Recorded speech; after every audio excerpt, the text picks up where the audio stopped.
Hey, it's Pastor Doug, and I'm here to share with you another story. Hope that you've been enjoying these. I've been enjoying telling them with you. It's made me have to think about some of the stories that were told a long time ago. And while I've been telling you Jack tales, and so you always hear about Jack and Will and Tom and his mom and his dad and all the things that happened around there. Well, they were not the only ones that lived around there.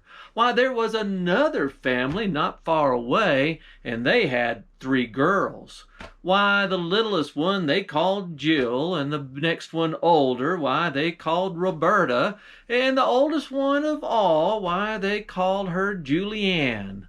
Why, Julianne was the one that was always having to do all the hard work around everywhere, and they always just did everything together. But you know how some families go, they always made little old Jill do everything.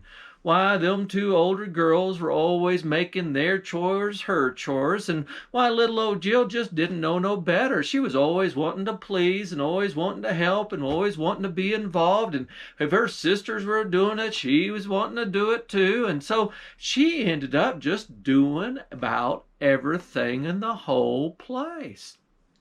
Why, they's growed up for a while, and she was still getting all the chores poured on her, and she didn't mind so much. Why, she'd mend clothes, and she'd chop wood, and she'd work out in the field, or she'd fetch water, and whatever they asked her to do, she'd just go and do it. Didn't bother her a bit. She just wanted to be around them sisters of hers because she adored them so much.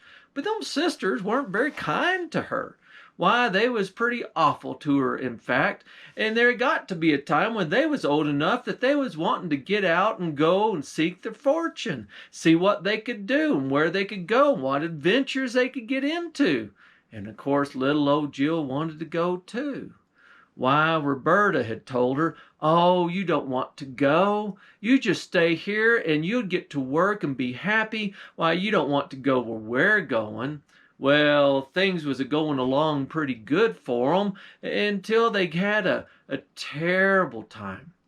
Why, they'd gone on hard times. Their mama didn't think that they was going to be able to make it through, and so she scrounged together everything she had, and she just provided for them the best she could.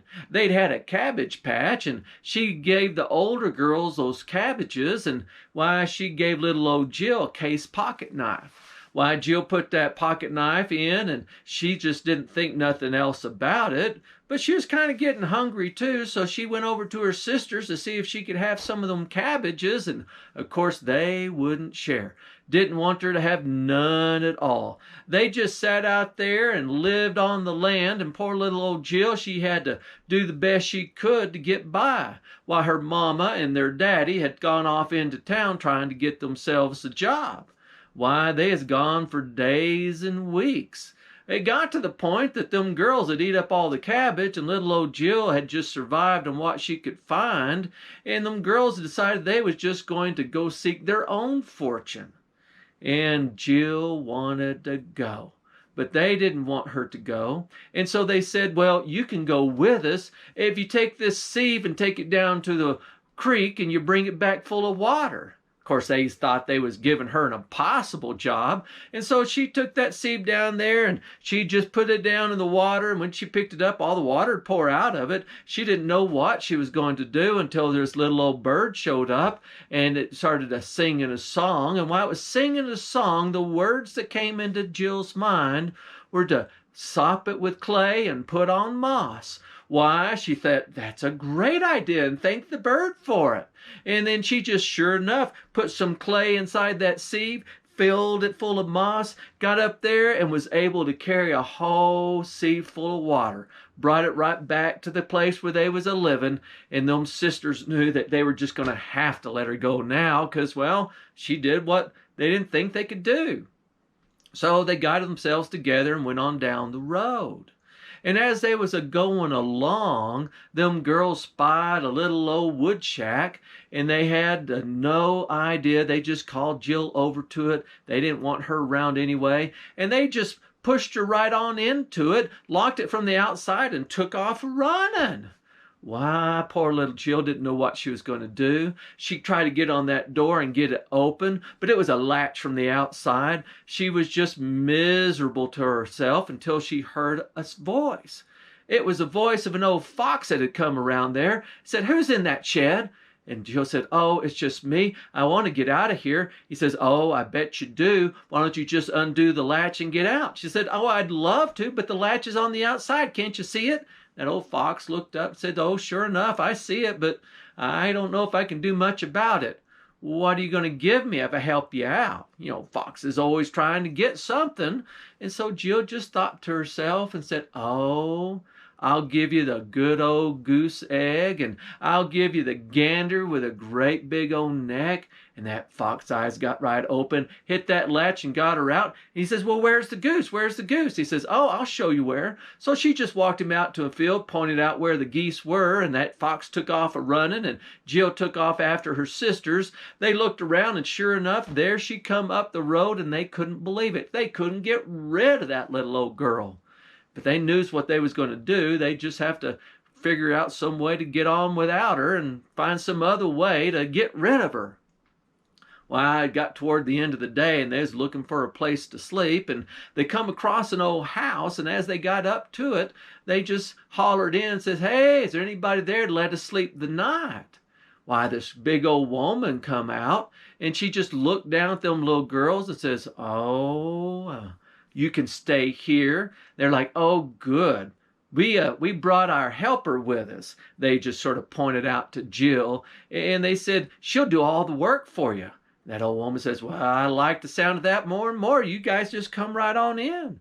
Why, them girls just went right in there, and of course they was a-making themselves out to be something, and poor little old Jill, she had to scrub on the pots that were in the pans. They had to go through there and go out and chop some wood and pull some water, and she just worked all evening long, and she was so wore out. Why, that old woman had some girls of her own about the same ages, and why, she just shoot 'em all up into the loft to get to sleep. And whenever she did, she made sure her girls had a nice old cap on their heads and sent 'em on up to bed. Poor little old Jill had worked herself so hard, she just couldn't go to sleep. She was too tired for sleeping, and so she just laid there up there and tried to do everything she could. Why, her sisters fell off to sleep, and them other girls fell off to sleep, and she just sat there to herself, just trying to do everything. She counted sheep, and she counted bears, and she counted all kinds of animals, and none of that helped. And while she was a-laying there in the middle of the night, she heard the door open, and she heard some whispering downstairs. And she peeked down through an old knothole there up in the loft, and she saw a great big old man come in, bigger than the woman. And that's when she knew they was in terrible trouble. Why, that woman had brought that man in and says, "Oh, shh, be quiet, be quiet." He says, "How come? How come I need to be quiet?" She says, "Oh, you be quiet. I got you some dinner getting ready. Boy, I got you some nice pullets, I do. All you got to do is fetch them down out of the loft, and I'll cook you up some dinner." Why, that's when Jill realized that the reason that woman was just so big, that she was some sort of a giantess, and here was the giant himself, and they was in their cabin, and what were they going to do? Oh, and that's whenever she says, "Now you reach up there, and you reach around, and you find the ones that don't have a cap on, and those are the ones we'll have for dinner." Why, Jill just got to busy, and she went over to her sisters, changed them other caps onto their heads, and laid as still as it could. That great big old hand come right up there and felt around, felt on Jill's head and felt the hat, felt on Roberta's hat, felt on Jerry Ann's hat, went all the way through there, and then she just grabbed up them other girls. That old giant was about to wring their necks whenever his woman looked at him and says, "What are you doing? What are you doing? Those are our girls. Can't you tell them?" He goes, "Well, they ain't got no hats on their heads." Why, Jill was busy waking up her sisters while they was having a fight down there. She got their sheets and tied them into a knot, knocked out a shingle and threw it out the side. Them girls all started climbing down to the outside and let out into the woods as fast as they could. They got away that night, and the next day, as they was trying to find some place to go, they come across the king's house. Why, the king just invited them on in, and whenever he heard their tale, he says, "Oh, it's amazing you even got out of there alive. Why, they're a terrible couple, those are. Why, that old giantess is a witch in herself, not being a giant, but she's a witch of a giant.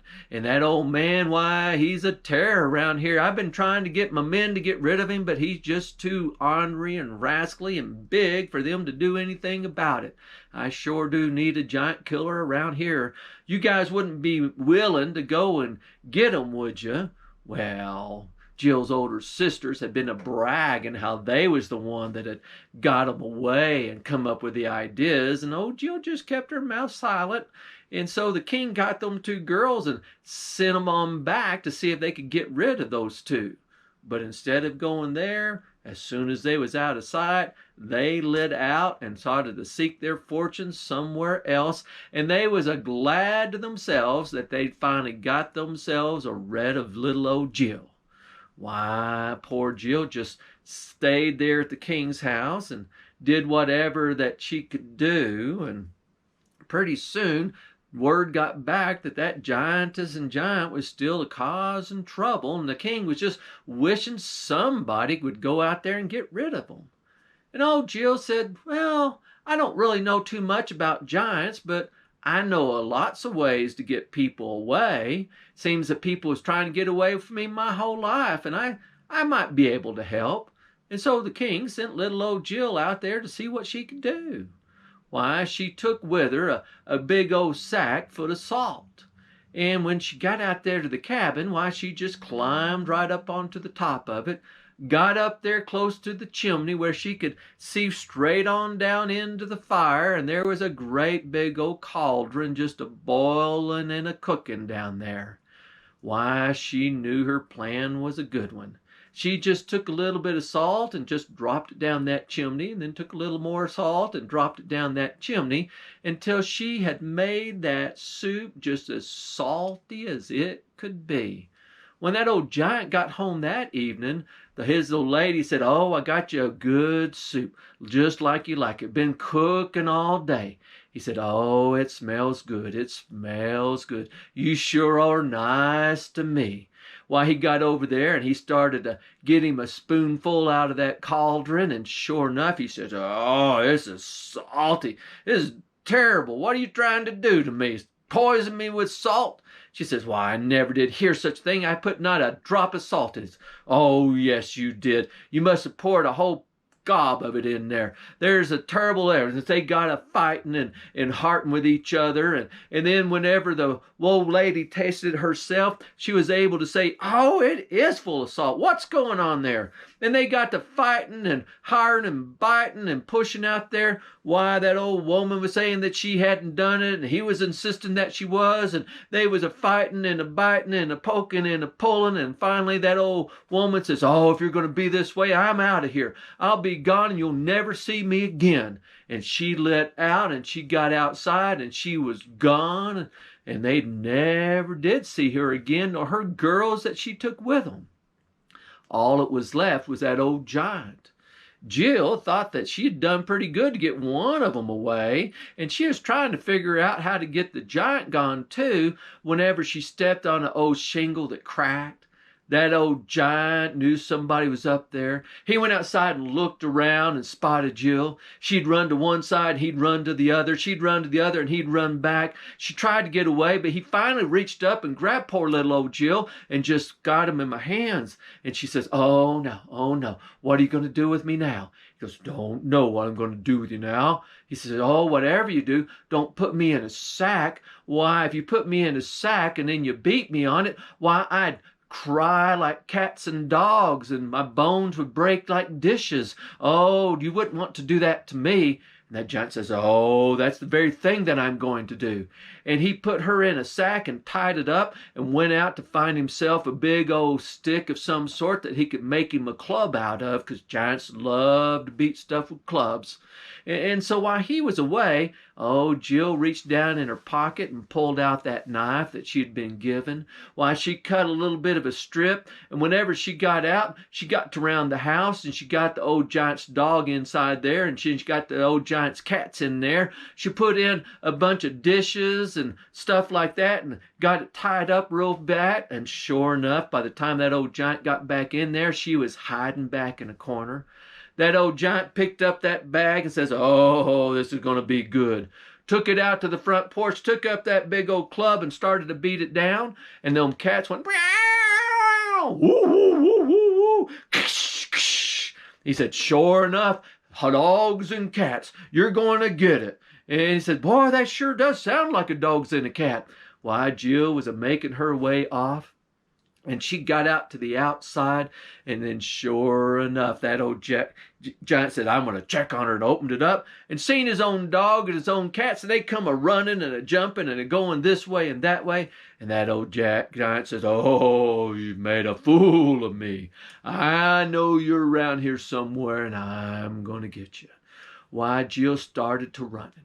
She run right down there and got to herself to a little old pond. She went to swimming to the other side of it. And when she got to the other side of it, there was an old mill rock. And she just quickly grabbed hold of it and put a string from her pocket down through it and brought it up and tied it around her neck.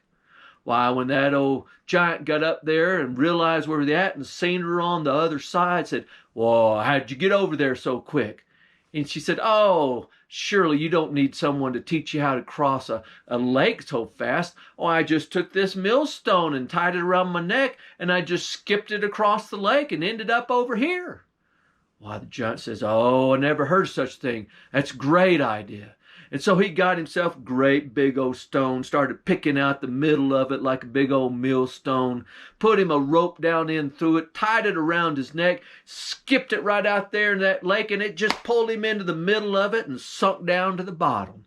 Why, that giant was on there a-flashing and kicking and screaming and hollering, and by the time he got himself out, he said, "Oh, I've had enough of this around here," and he let out for other places.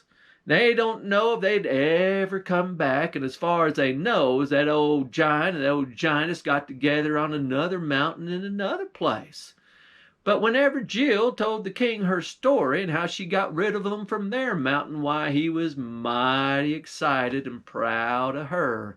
He says, "Oh my, you got to be one of the smartest girls in these hills to get rid of a giant and his old witch of a wife like that.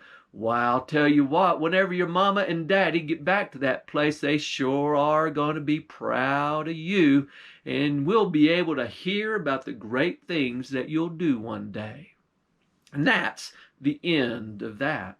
Now, I tell you that story because sometimes we want to be like everybody else around us instead of just trying to be ourselves. And sometimes we're willing to put ourselves in danger in order to impress or to help someone else.